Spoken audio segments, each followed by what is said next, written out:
trend I've noticed with my Wario lately is it sort of struggles with two kind of regimes. The regimes where I'm dealing with a character who has really fast aerials, good disjoints, that's sort of hard to contest, like Luigi, for example, can really just swat Wario away if he's too close, dies to huge punishes and combos. And the other end of the spectrum is characters with huge disjoints, which is really hard for Wario to contest, like Bayonetta, for example, Cloud, Min Min, Shulk, these sort of characters. And in the past, I've really struggled knowing how am I going to get my opening, how am I going to get my hits, and get in and do something. But last monthly, I talked to one of the old PR players, one of the better players in the scene, and I just asked him for some advice. I was a bit lost, and I just want to sort of pick his brain a little bit. And he started talking about positioning. That positioning can sometimes beat a hitbox.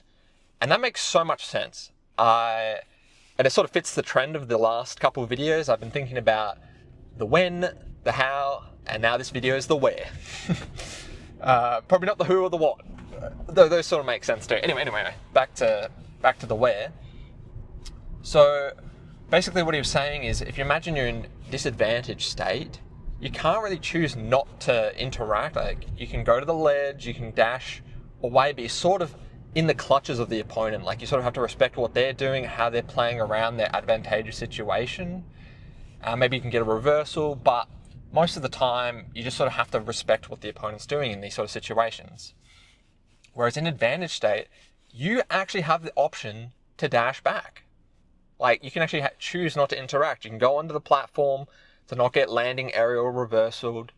You can dash back and wait to see a landing option, maybe a panic option once they hit the ground. Are they spot dodging, shielding, these sort of things?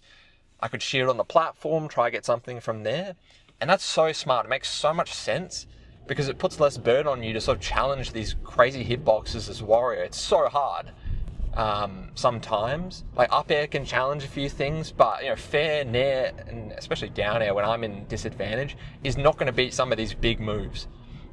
So you have to play smart, you have to play positioning based, and you get your 1-2 combos. And more than anything, you need your advantage state to count. You need to not get reversaled. So the priority shouldn't be to get another hit in advantage to sort of push your advantage, get a bigger lead. Your goals should be not to get reversaled, not to have the situation switched up. You've played so patient in neutral, you finally found your opening, you got your advantage state. And if you just get hit with Cloud down air, if you just get hit with Lucas there off ledge, that's it. You don't get that chance back again. So more than anything, that's sort of what I'm thinking about for today. And a good example actually of positioning that I didn't really think about back in the day was answering Bayonetta. So Bayonetta's ABK is impossible for Wario to challenge directly head on with like a fair or a back air. Bike is good, but obviously a bit of a committal as well to throw it if they don't even do it. So I was watching Gluteny sort of studying, trying to figure out how he was positioning in this matchup, because I think it's really important against Bayonetta. And something I realized was what I was doing was I was shielding, crawling, up tilting at the end of the ABK move, trying to either get a punish or see what they do second, like are they back airing, air dodging, countering, and then try punish that. Or if they're just going further up, maybe I'll just try juggle. And what I realized he did was he sort of shielded in the middle of the move, not the end of the move. He shielded in the middle because as they go up, you get hit with the initial hit, and then as they're on the way there, you sort of do the back air out of shield. Because they've hit you so early on your shield, you actually have enough time to reach them at the end, and they're more vulnerable from behind as well. And something very similar happens with Sonic and Bowser Jr. as well. You can sort of, if you're in the right position with your shield, you can sort of get that back air out of shield punish. And that is so good. I was missing that in my game plan. And next time I versus Bayonetta, I'm definitely going to start doing that. Obviously, they can play around that a bit. They can still dash, grab. They can still start the move a little bit later or further away, so you're not just right in the middle. But at least it's something, you know, it's a little aspect to get in and make something happen. So yeah, I'm really keen to see how positioning goes for today. It's actually off week, so it means this tournament doesn't count for rankings. But so most people are sort of playing their secondaries, playing their off mains, but I'm going to stick with Wario because I want to practice this concept. So we'll see how far we can go in bracket, and I don't really care about the wins anyway. Obviously, it's off week, but I care about the learning experience, and I think positioning is going to be really cool today. All right, catch you after. Let's see how we go.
Smaller bracket today.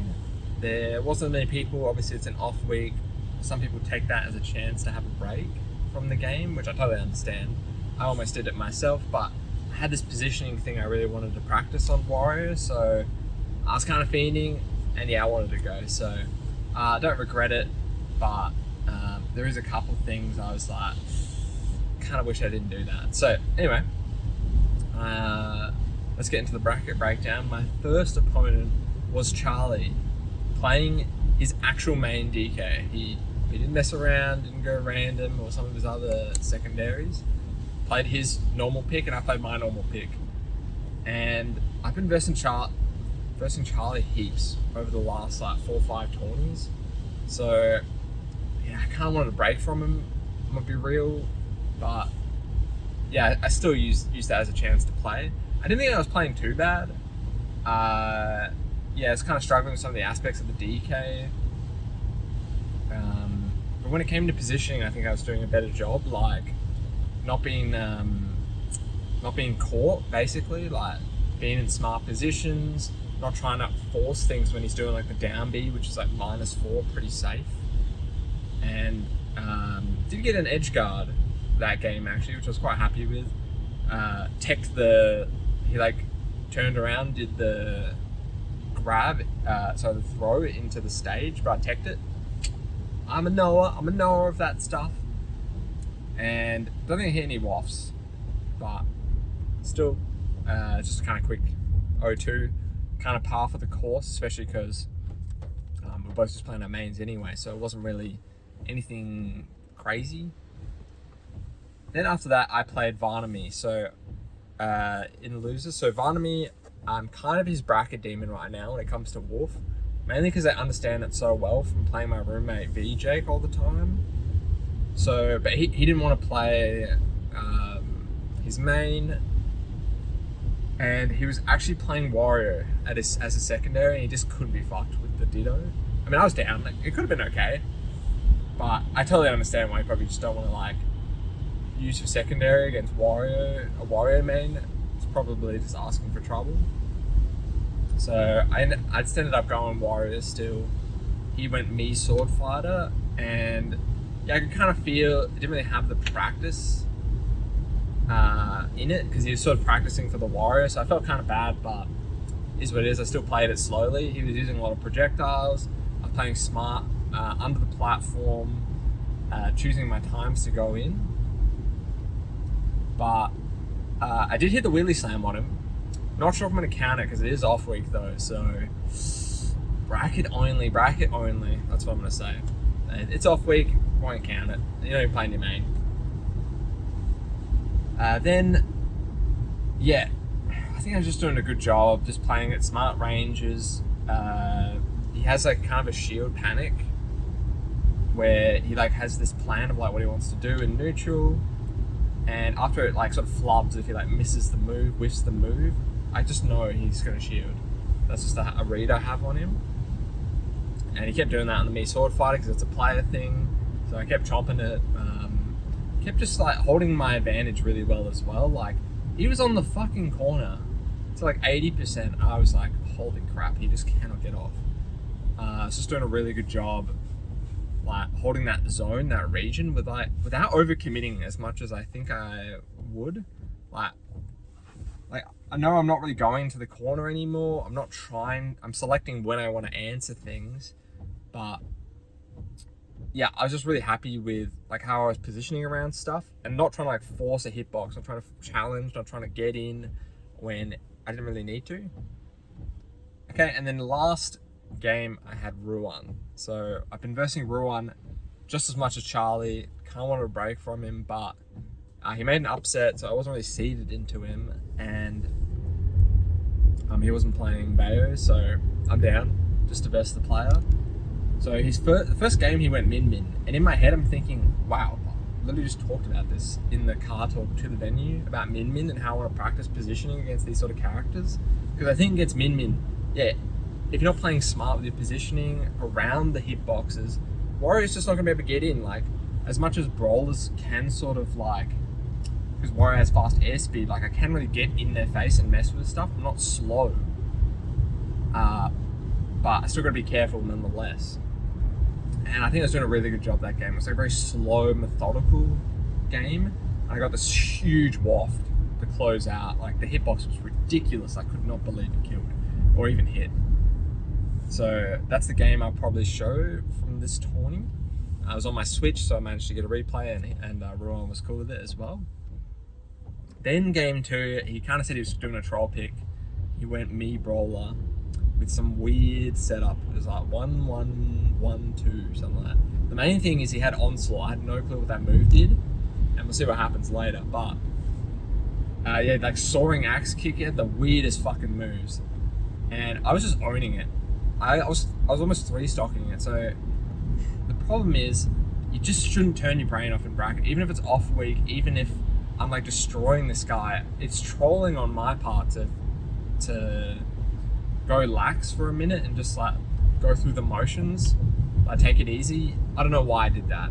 I probably shouldn't have done that, and I regret that hugely, because when he finally killed me stock 1, I SD'd stock 2, and then it was down to neck and neck stock 3. So I made it way closer than it needed to be just because of that SD, and he hit me at 80% with onslaught, which actually just straight up killed me.